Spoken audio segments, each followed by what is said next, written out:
We are here, we're doing the final part of UFC 309, Jon Jones versus Stipe Miocic. Let's get right into it, but before we do, remember, we are live tonight for Jake Paul versus Mike Tyson. The day of reckoning is here.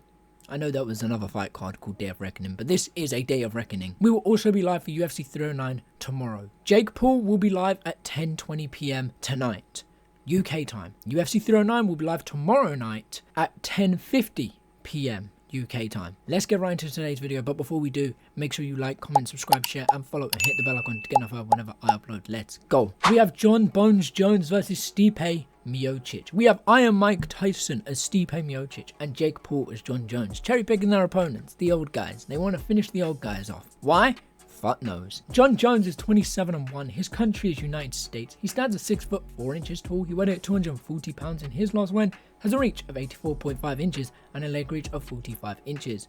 While Stipe Miocic is 20-4. His country is United States. He stands at 6'5" tall. He weighed at 240 pounds, and his last win has a reach of 80 inches and a leg reach of 39 inches. Most of these stats are going in Jon Jones' favour, and technically Jon Jones is 27-0 now, or 28-0, because his loss got overturned, I do believe, because the 12-6 elbow is now legal, so they changed the past, which doesn't make sense because it was illegal then and now it's legal. It wasn't legal back then, it was illegal. So Jon Jones is technically 27-1 still, should not be 28-0, but I digress. But looking at these stats, Jon Jones has a 4.5-inch reach advantage over Stipe and a 6-inch leg reach advantage, while Stipe does have a 1-inch height advantage. But Jones has a longer reach, a lot longer reach. Jones also has the record going in his favour. He has 7 more wins, 8, while Stipe has 8 less, 7 less, however you want to say it. We're going to just base it off of what this says here. Stipe also has 3 extra losses than Jones, unless if you count Jones' win, 4 losses over Jones. Again, the massive thing to take away from this is the reach and the leg reach. The height is, it's an inch, it's not too different, but Jones absolutely obliterates the height with his reach. So Jones should just keep it long. Stipe should try and get on the inside. But let's move on to win bias to see how they've got it done in their previous fights. With Stipe Miocic having a 75% KO TKO, 0% submission, 25% decision, with an average fight time sitting at 11 minutes and a knockdown average of 1. While Jon Jones, on the other hand, has a 37% KO TKO, 26% submission, 37% decision, with an average fight time sitting around 15 minutes and a knockdown average of 0. Jon Jones has the exact same KO and TKO percentage as his decision. Therefore, most of his wins are coming by decision and KO and TKO. Obviously, if you take decision out of the equation, most of his wins are coming by KO and TKO. Stipe Miocic, on the other hand, without submissions and without decisions, KO and TKO is his highest percentage. And including them both into the stats, KO and TKO is still his highest percentage. Stipe Miocic is deadly on the feet. Jon Jones is a lot more deadlier in the grappling. At least that's my opinions on that. I'm not saying Jones isn't as deadly as Stipe, but just basing off of these stats here, Stipe has the higher percentage in KO and TKO. But let's move on to significant strikes to see how they performed on the feet in their previous fights. Now, I'm gonna be real, I haven't actually seen Stipe's most recent fight, but I have seen Jon Jones's, which was Cyril Gane last year, March. I don't remember what time in March, but it was March. But let's start with Stipe. With an average landed per minute of 5, a significant strike percentage of 53%.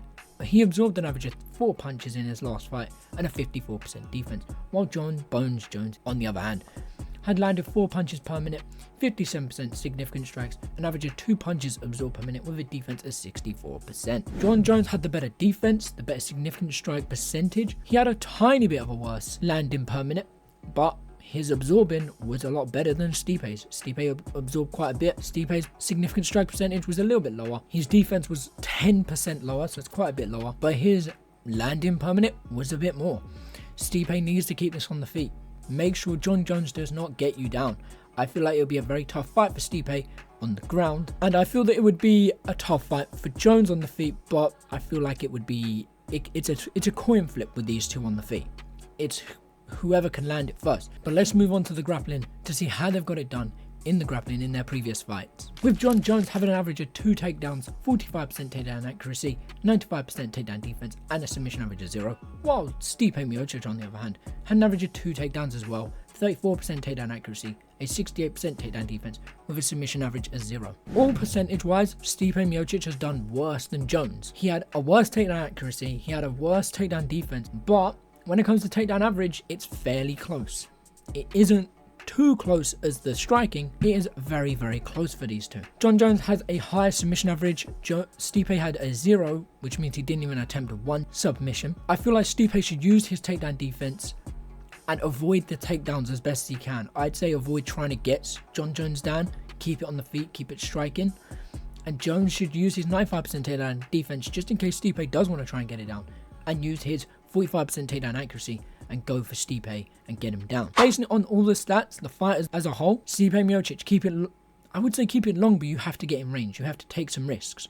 You have to get in and out as quickly as you can and work Jones. Don't let Jones catch you on the inside. Don't let him take you down. They're also going to be using the older gloves, the ones before June, because Jon Jones complained about the new gloves. So they were like, okay, here's the new ones. I don't think it was because of Jones complaining. I think someone was like, here's the stats of why these gloves suck, and they went, okay, we're gonna go back. But Jon Jones, go get the takedowns, get Stipe down, get the submission, or even go for a knockout. Remember, they're heavyweights. One punch could take out the whole fight. A combination could take out the whole fight. When it comes to heavyweights, it's a coin flip. It doesn't matter how good you are, it doesn't matter how bad you are. Andy Ruiz Jr. proved that. AJ was supposed to be the better man. Andy Ruiz did a lot better and beat AJ. In the heavyweights, one punch could finish this fight. And I think that one of these guys, if they land the correct punch at the right time, set it up, it's going to be lights out for the other person. So Stipe needs to be very careful because Jones has the reach on him. So Stipe's got to take some risks, get on the inside and work him. Avoid kicks from Jones and just get on the inside, really. But that's all I've got. But what do you guys think? Who do you think wins and how do you think win? Apart from that, I will catch you in a bit. Take care and peace.